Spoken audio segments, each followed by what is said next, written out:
Hello, my name's Tom Hocknell. I'm Curator of Medals and Modern Money. I'm here to tell you about the Boggs in the British Museum.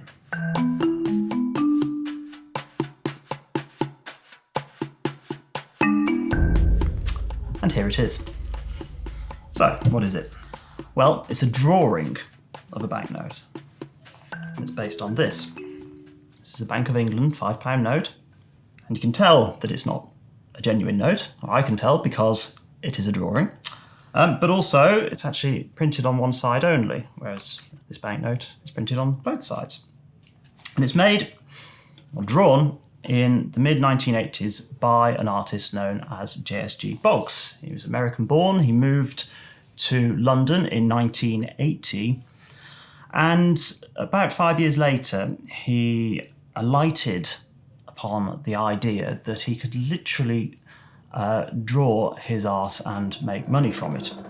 Allegedly, this was in a restaurant one evening when a waiter looked at him drawing something on a napkin and said, "Oh, that's rather good. You could, use that to pay for your dinner or something." And he realised that actually this was a really good idea. He could literally draw his own money. And so he began to try to live his life literally by his art, by drawing these notes, which he would then go into restaurants or shops or to his landlord and attempt to pay, only ever spending them at face value. So if he went into a restaurant and the meal cost, for argument's sake, £4.50, he would hand over his drawing of a £5 note and ask for the correct amount in change.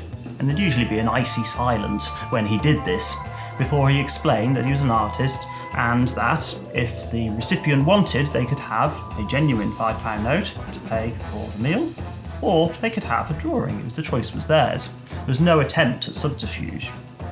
And if they accepted, he asked for the correct amount in change and a receipt, which he retained, and they kept the drawing.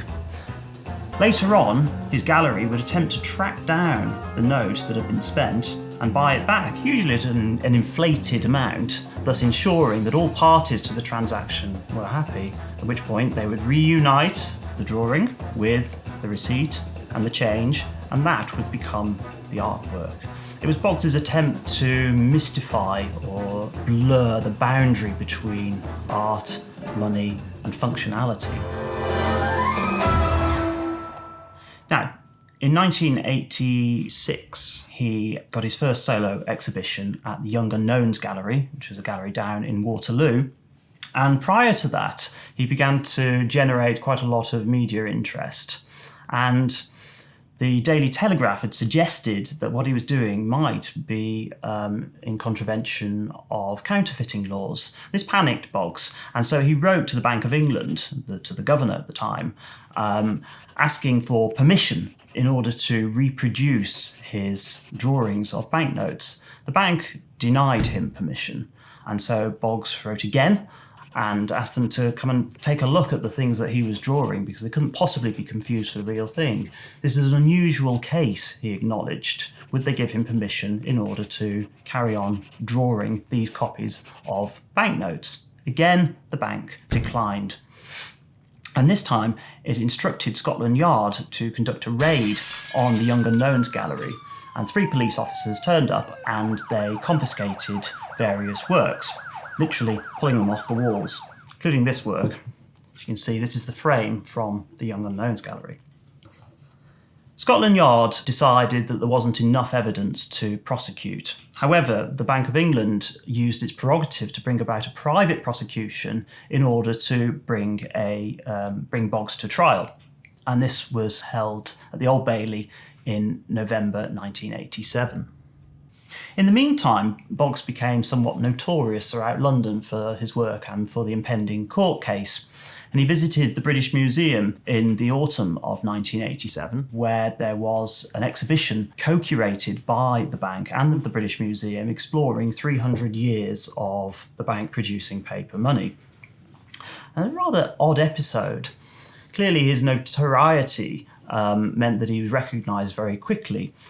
Boggs went into the exhibition and, having had a look around, he sat down, took out his sketch pad and started drawing. This was clearly seen as a provocation, and a gallery warder came over to Boggs and said, "You can't do that, you're breaking the law." And Boggs sort of said, "Yeah, okay, whatever," and carried on drawing.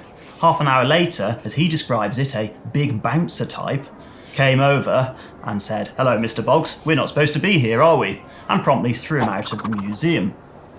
As we shall see, that didn't entirely put Boggs off the museum, which proved a few years later with this drawing, which I'll come to in a minute.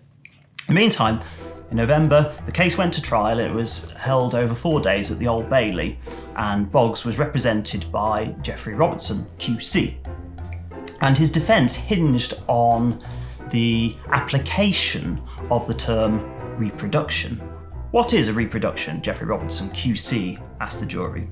Well, first he suggested a reproduction is never worth more than the real thing, which of course Boggs's works were.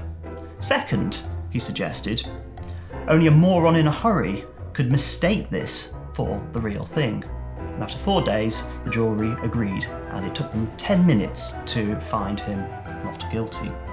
At which point all the works were returned to Boggs, and he was able to leave the court a free man. The loss of the trial was a major embarrassment to the bank. Boggs was walking free from the trial with his works, and he was able to continue drawing notes knowing that there could not be a prosecution in the future. So what could the bank do? Well, it made one very important change to the design of its notes in future, which is not on this note, it would be on a modern note. What it did was to introduce the copyright symbol onto its notes. It says, "Copyright, the Governor and Company of the Bank of England 2016 on this note." And indeed, all modern Bank of England notes carry the copyright symbol, thus ensuring that if, in future, a prosecution for counterfeiting offences were to fail, the bank could always pursue a copyright infringement. This was one of the notes that was presented as evidence at the trial. You can see because it says Crown Court, Exhibit 3. So how did it get to the British Museum? Well, 3 years later, the museum was planning a major exhibition. We call them cross-departmental exhibitions, which means that it pulled objects from across the museum into one space. And the exhibition was called Fake, the Art of Deception. There we go, has a rather meaty volume with it. And the museum approached Boggs' solicitor in preparations for that exhibition and asked if he would consider lending a work. Boggs duly lent this work, and he even said that after the exhibition, if the museum wanted, he would be happy to donate it to the museum. And the museum's response can be seen in this letter from October 1990. It's a copy. The original is held by the Boggs estate. And it says, "Sir, I am directed by the trustees of the British Museum to convey to you this expression of their best thanks for your generous gift of your drawing of a £5 banknote, previously on loan to the Fake exhibition at the British Museum. I have the honour to be, sir, your obedient servant, David Wilson, Director." And that is how the Boggs came to the British Museum. Boggs left the UK in the 1990s and moved back to the USA, taking the vast majority of his archive with him. And in 1992, Boggs' Pittsburgh studio was raided by the US Secret Service, during which they confiscated many works, including those from the trial. This work was already in the British Museum by that point. Boggs died in 2017, and to date, this is the only work by him to have entered a UK public collection. It's unusual for us to acquire a work like this. After all, most of our notes in the collection look a little bit like this. They're not framed, not behind glass. They certainly don't have a Crown Court sticker on them. However, this, of course, tells the whole story. This frame is from the Young Unknowns gallery in Waterloo. And on the back, we can see Boggs' handwriting, a piece of paper. Boggs elucidates by saying, "These 4 drawings were prosecuted at the Old Bailey."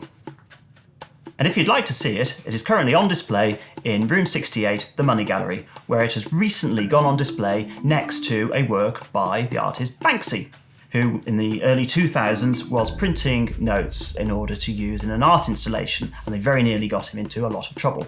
But that, as they say, is another story.